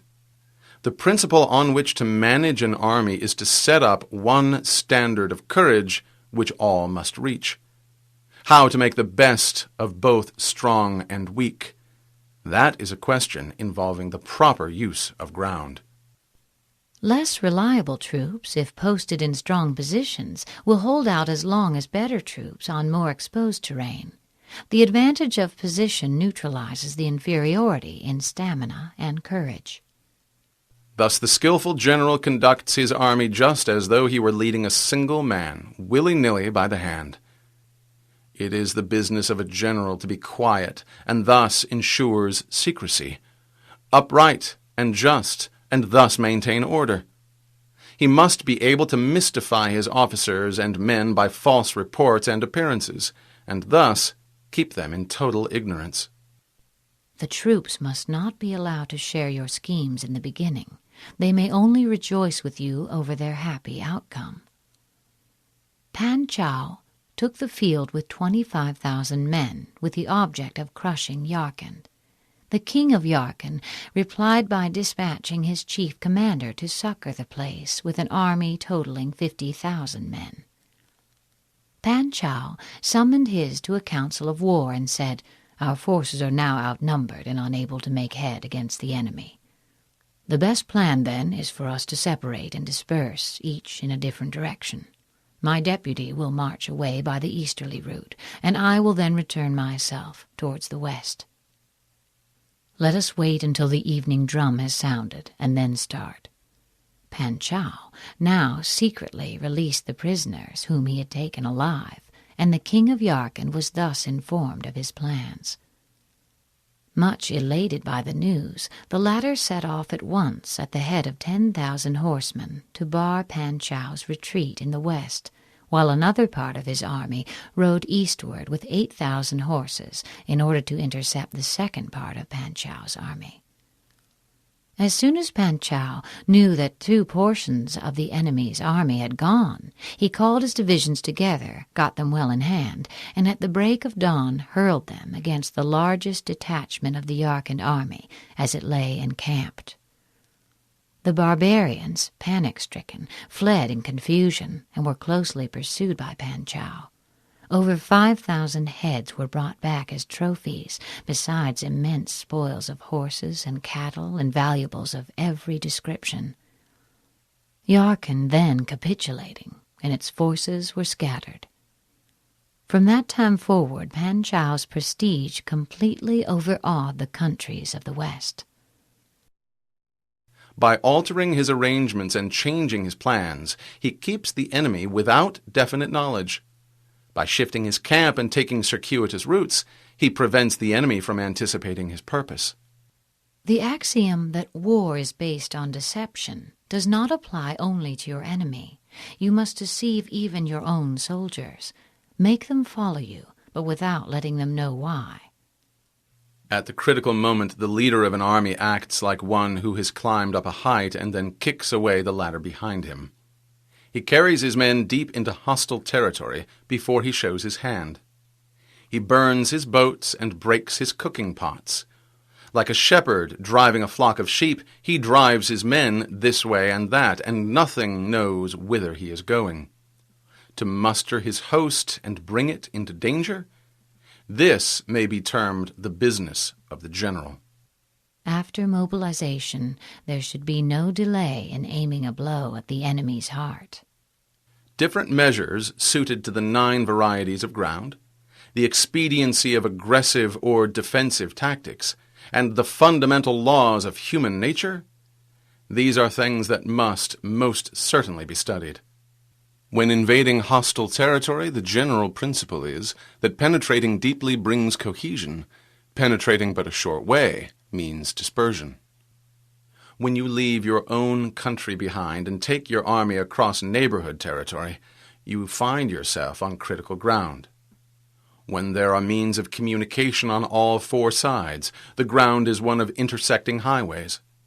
When you penetrate deeply into a country, it is serious ground. When you penetrate but a little way, it is facile ground. When you have the enemy's strongholds on your rear and narrow passes in front, it is hemmed-in ground. When there is no place of refuge at all, it is desperate ground. Therefore, it is on dispersive ground you should inspire the men with unity of purpose.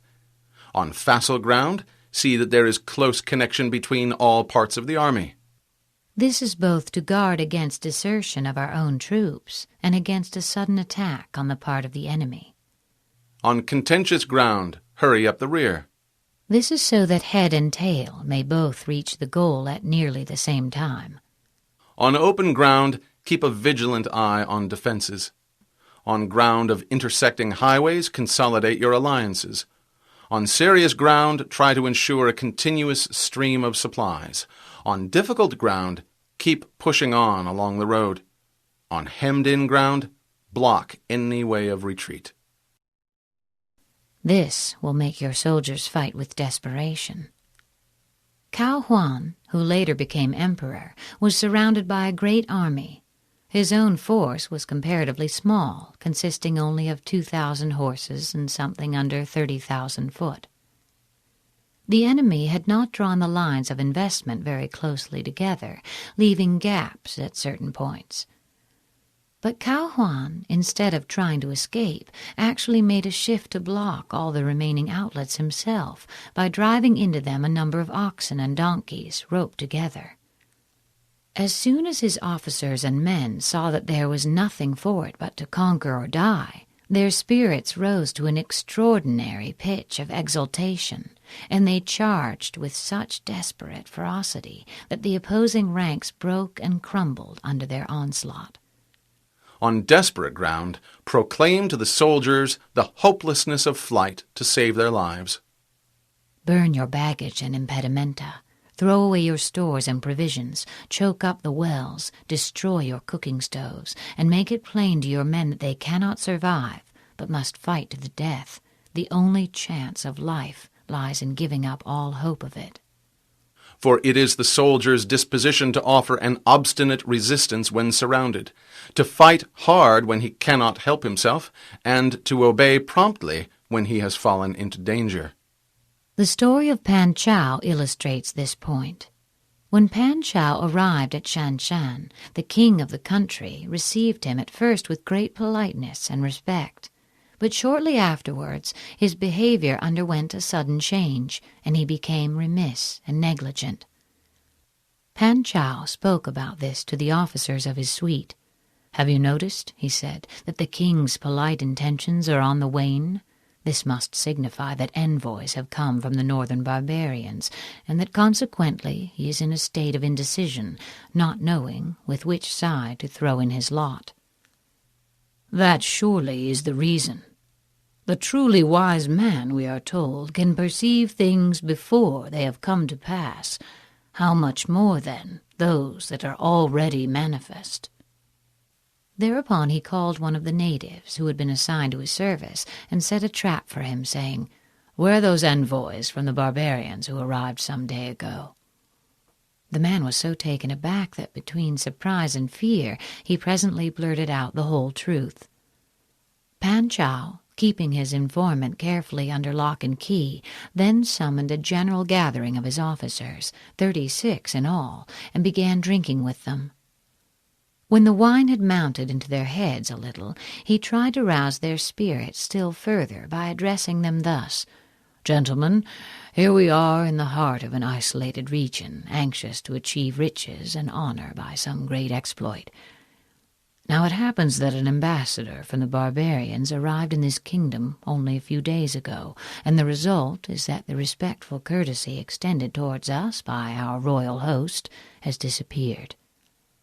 Should this envoy prevail upon him to seize our party and hand us over to the barbarians, our bones will become food for the wolves of the desert. What are we to do?" With one accord, the officers replied, "Standing as we do in peril of our lives, we will follow our commander through life and death." Pan Chao exclaimed, "Never venture, never win. Unless you enter the tiger's lair, you cannot get hold of the tiger's cubs. The only course open to us now is to make an assault by fire on the barbarians under cover of night, when they will not be able to discern our numbers. Profiting by their panic, we shall exterminate them completely. This will cool the king's courage and cover us with glory, besides ensuring the success of our mission." The officers all replied that it would be necessary to discuss the matter first with the commissar. Pan Chao then fell into a passion. "It is today," he cried, "that our fortunes must be decided. The commissar is only a humdrum civilian, who on hearing of our project will certainly be afraid, and everything will be brought to light. An inglorious death is no worthy fate for valiant warriors." All then agreed to do as he wished. Accordingly, as soon as night came on, he and his little band quickly made their way to the barbarian camp. A strong gale was blowing at the time. Pan Chao ordered 10 of the party to take drums and hide behind the enemy's barracks, it being arranged that when they saw flames shoot up, they should begin drumming and yelling with all their might. The rest of his men, armed with bows and crossbows, he posted an ambuscade at the gate of the camp. He then set fire to the place from the windward side, whereupon a deafening noise of drums and shouting arose on the front and rear of the barbarians, who rushed out pell-mell in frantic disorder. Pan Chao slew 3 of them with his own hand, while his companions cut off the heads of the envoy and 30 of his suite. The remainder, more than 100 in all, perished in the flames. On the following day, Pan Chao, divining his thoughts, said with uplifted hand, "Although you did not go with us last night, I should not think, sir, of taking sole credit for our exploit." This satisfied Pan Chao, having sent for the king of Shanshan, showed him the head of the barbarian envoy. The whole kingdom was seized with fear and trembling, which Pan Chao took steps to allay by issuing a public proclamation. Then, taking the king's sons as hostage, he returned to make his report to his emperor. "We cannot enter into alliance with neighboring princes until we are acquainted with their designs. We are not fit to lead an army on the march unless we are familiar with the face of the country, its mountains and forests, its pitfalls and precipices, its marshes and swamps. We shall be unable to turn natural advantages to account unless we make use of local guides. To ignore any one of the following 4 or 5 principles does not befit a warlike prince. When a warlike prince attacks a powerful state, his generalship shows itself in preventing the concentration of the enemy's forces. He overawes his opponents, and their allies are prevented from joining against him. Hence he does not strive to ally himself with all and sundry, nor does he foster the power of other states. He carries out his own secret designs, keeping his antagonists in awe. He can afford to reject entangling alliances and simply pursue his own secret designs. His prestige enables him to dispense with external friendships. Thus he is able to capture their cities and overthrow their kingdoms. Bestow rewards without regard to rule, issue orders without regard to previous arrangements, and you will be able to handle a whole army as though you had to do with but a single man. Give instructions only on sighting the enemy. Give rewards when you see deserving deeds. The final instructions you give to your army should not correspond with those that have been previously posted up. Not only is there danger in letting your plans be known, but war often necessitates the entire reversal of them at the last moment. Confront your soldiers with the deed itself. Never let them know your design. When the outlook is bright, bring it before their eyes, but tell them nothing when the situation is gloomy. Place your army in deadly peril, and it will survive. Plunge it into desperate straits, and it will come off in safety. These words of Sun Tzu were once quoted by Han Xin in explanation of the tactics he employed in one of his most brilliant battles. He was sent against the army of Chao and halted 10 miles from the mouth of a narrow pass where the enemy had mustered in full force. Here, at midnight, he detached a body of 2,000 light cavalry, every man of which was furnished with a red flag. Their instructions were to make their way through narrow defiles and keep a secret watch on the enemy. "When the men of Chao see me in full flight," Han Xin said, "they will abandon their fortifications and give chase. This must be the sign for you to rush in, pluck down the Chao standards, and set up the red banners of Han in their stead." Turning then to his other officers, he remarked, "Our adversary holds a strong position and is not likely to come out and attack us until he sees the standard and drums of the commander-in-chief, for fear I should turn back and escape through the mountains." So saying, he first of all sent out a division consisting of 10,000 men and ordered them to form in line of battle with their backs to the river Ti. Seeing this maneuver, the whole army of Chao broke into loud laughter. By this time it was broad daylight, and Han Xin, displaying the commander's flag, marched out of the pass with drums beating and was immediately engaged by the enemy. A great battle followed, lasting for some time, until at length Han Xin, leaving drums and banner on the field, fled to the division on the river bank, where another fierce battle was raging. The enemy rushed out to pursue them and to secure the trophies, thus denuding their ramparts of men. But the detachment succeeded in joining the part of the army which was fighting with the utmost desperation. The time had now come for the 2,000 horsemen to play their part. As soon as they saw the men of Chao following up their advantage, they galloped behind the deserted walls, tore up the enemy's flags, and replaced them by those of Han. When the Chao army looked back from the pursuit, the sight of these red flags struck them with terror. Convinced that the Hans had got in and overpowered their king, they broke up in wild disorder, every effort of their leader to stay the panic being in vain. Then the Han army fell on them from both sides and completed the rout, killing a number and capturing the rest, amongst whom was King Ya himself. After the battle, some of Han Xin's officers came to him and said, "In the art of war, we are told to have a hill or tumulus on the right rear, and a river or marsh on the left front. You, on the contrary, ordered us to draw up our troops with the river at our back. Under these conditions, how did you manage to gain the victory?" The general replied, "I fear you gentlemen have not studied the art of war with sufficient care. Is it not written there? Plunge your army into desperate straits, and it will come off in safety. Place it in deadly peril, and it will survive. Had I taken the usual course, I should never have been able to bring my colleague round. If I had not placed my troops in a position where they were obliged to fight for their lives, but had allowed each man to follow his own discretion, there would have been a general debacle, and it would have been impossible to do anything with them." The officers admitted the force of his argument and said, "These are higher tactics than we should have been capable of." For it is precisely when a force has fallen into harm's way that it is capable of striking a blow for victory. Success in warfare is gained by carefully accommodating ourselves to the enemy's purpose.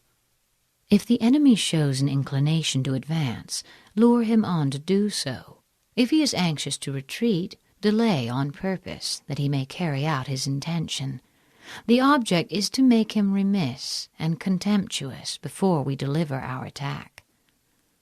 By persistently hanging on the enemy's flank, we shall succeed in the long run in killing the commander-in-chief. This is called ability to accomplish a thing by sheer cunning. On the day that you take up your command, block the frontier passes, destroy the official passports, and stop the passage of all emissaries. Be stern in the council chamber so that you may control the situation. Show no weakness and insist on your plans being accepted by the sovereign. If the enemy leaves a door open, you must rush in. Forestall your opponent by seizing what he holds dear, and subtly contrive to time his arrival on the ground. If you manage to seize a favorable position, but the enemy does not appear on the scene, the advantage thus obtained cannot be turned to any practical account. He who intends, therefore, to occupy a position of importance to the enemy must begin by making an artful appointment, so to speak, with his antagonist, and cajole him into going there as well. Walk in the path defined by rule, and accommodate yourself to the enemy until you can fight a decisive battle. Victory is the only thing that matters, and this cannot be achieved by adhering to conventional wisdom. At first, then, exhibit the coyness of a maiden until the enemy gives you an opening. Afterwards, let your speed be that of a running hare, and it will be too late for the enemy to oppose you. Chapter 12. Attack by Fire. There are 5 ways of attacking with fire. The first is to burn soldiers in their camp. The second is to burn stores. The third is to burn baggage trains. The fourth is to burn arsenals and magazines. The fifth is to hurl dropping fire amongst the enemy. The method by which this may be done is to set the tips of arrows alight by dipping them into a brazier, and then shoot them from powerful crossbows into the enemy's lines. In order to carry out an attack, we must have means available. The material for raising fire should always be kept in readiness. There is a proper season for making attacks with fire, and special days for starting a conflagration. The proper season is when the weather is very dry. The special days are those when the moon is in the constellations of the sieve, the wall, the wing, or the crossbar, for these 4 are all days of rising wind. In attacking with fire, one should be prepared to meet 5 possible developments. First, when fire breaks out inside the enemy's camp, respond at once with an attack from without. Second, if there is an outbreak of fire, but the enemy's soldiers remain quiet, bide your time and do not attack. Third, when the force of the flames has reached its height, follow it up with an attack, if that is practicable. If not, stay where you are. Fourth, if it is possible to make an assault with fire from without, do not wait for it to break out within, but deliver your attack at a favorable moment. Fifth, when you start a fire, be to windward of it. Do not attack from the leeward. The prime object of attacking with fire is to throw the enemy into confusion. If this effect is not produced, it means that the enemy is ready to receive us, hence the necessity for caution. If you see a possible way, advance, but if you find the difficulties too great, retire. If the enemy is settled in a waste place littered with quantities of grass, or if he has pitched his camp in a position which can be burnt out, we must carry our fire against him at any seasonable opportunity, and not await on in hopes of an outbreak occurring within, for fear our opponents should themselves burn up the surrounding vegetation, and thus render our own attempts fruitless. If the wind is in the east, begin burning to the east of the enemy, and follow up the attack yourself from that side. If you start the fire on the east side and then attack from the west, you will suffer in the same way as your enemy. Once a general of the Yellow Turban rebels was badly defeated through his neglect of this simple precaution. At the head of a large army, he was besieging a town held by Huang Fu-sung. The garrison was very small, and a general feeling of nervousness pervaded the ranks, so Huang Fu-sung called his officers together and said, "In war there are various indirect methods of attack, and numbers do not count for everything. Now the rebels have pitched their camp in the midst of thick grass, which will easily burn when the wind blows. If we set fire to it at night, they will be thrown into a panic, and we can make a sortie and attack them on all sides at once." That same evening a strong breeze sprang up, so Huang Fu-sung instructed his soldiers to bind reeds together into torches and mount guard on the city walls, after which he sent out a band of daring men who stealthily made their way through the lines and started the fire with loud shouts and yells. Simultaneously, a glare of light shot up from the city walls, and Huang Fu-sung, sounding his drums, led a rapid charge, which threw the rebels into confusion and put them to headlong flight. A wind that rises in the daytime lasts long, but a night breeze soon falls. In every army, the 5 developments connected with fire must be known, the movements of the stars calculated, and a watch kept for the proper days. We must not only know how to assail our opponents with fire, but also be on our guard against similar attacks from them. Hence, those who use fire as an aid to the attack show intelligence. Those who use water as an aid to the attack gain an accession of strength. By means of water, an enemy may be intercepted, but not robbed of all his belongings. Unhappy is the fate of one who tries to win his battles and succeed in his attacks without cultivating the spirit of enterprise, for the result is waste of time and general stagnation. Those who want to make sure of succeeding in their battles and assaults must seize the favorable moments when they come, and not shrink on occasion from heroic measures. That is to say, they must resort to such means of attack as fire, water, and the like. What they must not do, and what will prove fatal, is to sit still and simply hold to the advantages they have got. Hence the saying, "The enlightened ruler lays his plans well ahead. The good general cultivates his resources."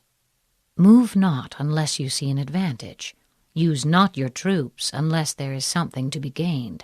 Fight not unless the position is critical. No ruler should put troops into the field merely to gratify his own ego, and no general should fight a battle simply out of spite. If it is to your advantage, make a forward move. If not, stay where you are.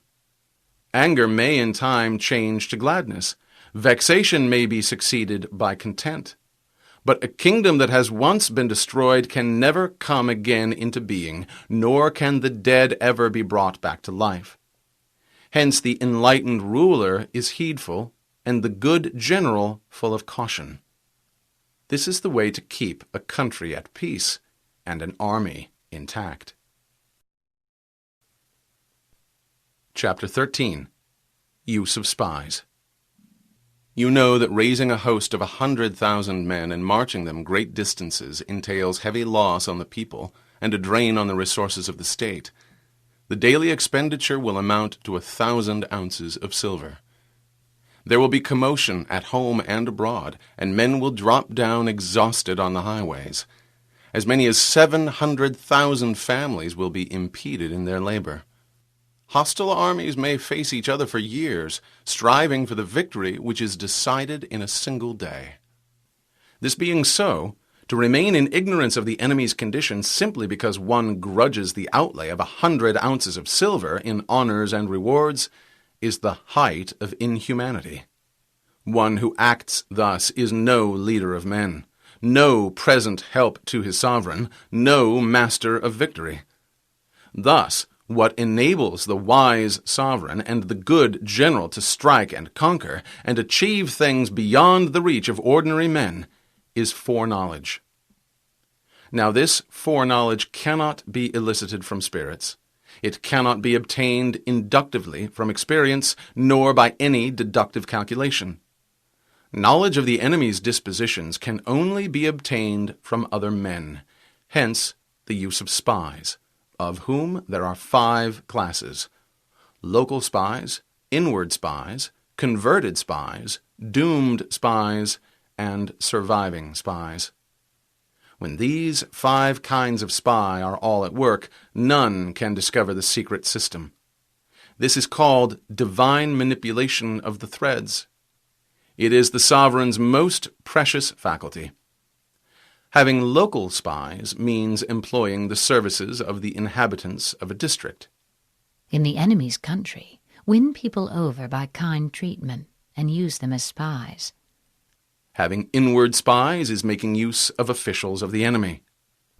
Worthy men who have been degraded from office, criminals who have undergone punishment, also favorite concubines who are greedy for gold, men who are aggrieved at being in subordinate positions, or who have been passed over in the distribution of posts, others who are anxious that their side should be defeated in order that they may have a chance of displaying their ability and talents, fickle turncoats who always want to have a foot in each boat. Officials of these several kinds should be secretly approached and bound to one's interests by means of rich presents. In this way, you will be able to find out the state of affairs in the enemy's country, ascertain the plans that are being formed against you, and moreover disturb the harmony and create a breach between the sovereign and his ministers. The necessity for extreme caution, however, in dealing with inward spies appears from a historical story of a General Lo Shang who besieged a city held by the rebel Li Xiong. After each side had experienced a number of victories and defeats, Li Xiong had recourse to the services of a spy. He began the ruse by having the unfortunate man whipped until the blood came, and then sent him off to Lo Shang, whom he was to delude by offering to cooperate with him from inside the city, and to give a fire signal at the right moment for making a general assault. Lo Shang, confiding in these promises and reassured by the man's harsh treatment at the hands of Li Xiong, marched out all his best troops with orders to attack at the spy's bidding. Meanwhile, Li Xiong's general had prepared an ambush on their line of march, and the spy, having reared long scaling ladders against the city walls, now lighted the beacon fire. Lo Shang's men raced up on seeing the signal and began climbing the ladders as fast as they could, while others were drawn up by ropes lowered from above. More than 100 of Lo Shang's soldiers entered the city in this way, every one of whom was forthwith beheaded. Li Xiong then charged with all his forces both inside and outside the city, and routed the enemy completely. Having converted spies means getting hold of the enemy's spies and using them for our own purposes. By means of heavy bribes and liberal promises, detaching them from the enemy's service, and inducing them to carry back false information, as well as to spy in turn on their own countrymen. The use of converted spies is shown by the story of Lien Po, who was conducting a defensive campaign against Qin. The king strongly disapproved of Lien Po's cautious and dilatory methods, which had been unable to avert a series of minor disasters, and therefore lent a ready ear to the reports of his spies, who had secretly gone over to the enemy and were already in their pay. They said, "The only thing which causes Qin anxiety is lest Chao Kwa should be made general. Lien Po they consider an easy opponent who is sure to be vanquished in the long run." Now Chao Kwa was a son of a famous general. From his boyhood he had been wholly engrossed in the study of war and military matters, until at last he came to believe that there was no commander in the whole empire who could stand against him. His father was much disquieted by this overweening conceit and the flippancy with which he spoke of such a serious thing as war, and solemnly declared that if ever Chao Kwa was appointed general, he would bring ruin on any armies under his command. This was the man who, in spite of earnest protests from his own mother and the veteran statesman, was now sent by the king to succeed Lien Po. Needless to say, he proved no match for the redoubtable Qin general and the great military power at his disposal. He fell into a trap by which his army was divided into two and his communications cut. After a desperate resistance lasting 46 days, during which the famished soldiers devoured one another, Chao Kwa was killed by an arrow, and his whole force, amounting to 400,000 men, ruthlessly put to the sword. Having doomed spies means doing certain things openly for purposes of deception and allowing our spies to know of them and report them to the enemy. We ostentatiously do things calculated to deceive our own spies, who must be led to believe that they have been unwittingly disclosed.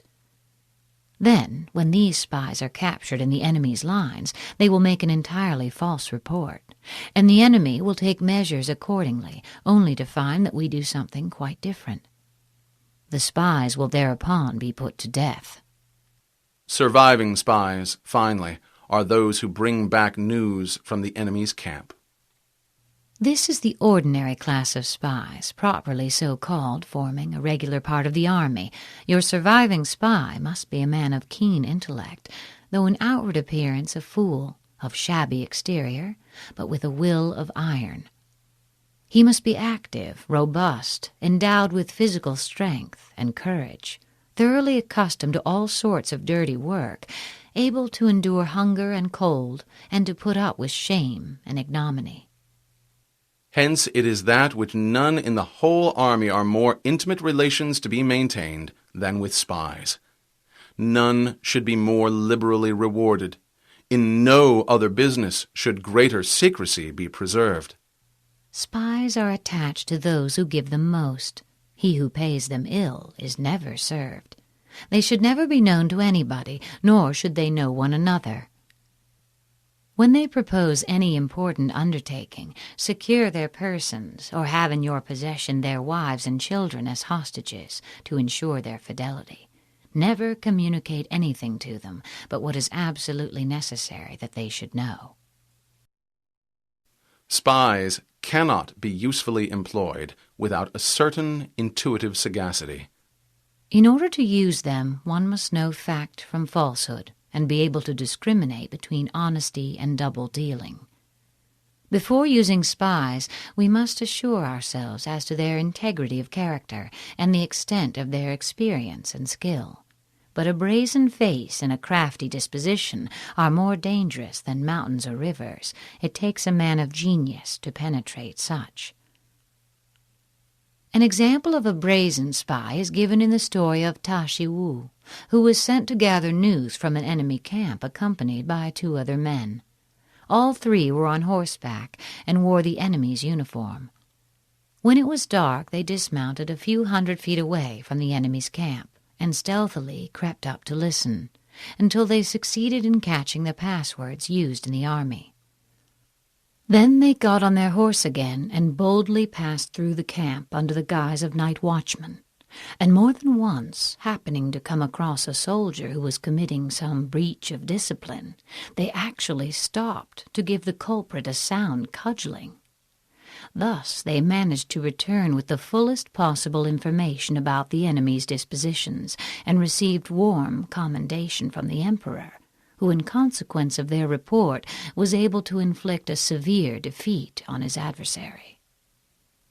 Spies cannot be properly managed without benevolence and straightforwardness. Without subtle ingenuity of mind, one cannot make certain of the truth of their reports. When you have attracted them by substantial offers, you must treat them with absolute sincerity. Then they will work for you with all their might, but be on your guard against the possibility of spies going over to the service of the enemy. Be subtle. Be subtle and use your spies for every kind of business. But if a spy divulges a secret piece of news before the time is ripe, he must be put to death, together with the man to whom the secret was told.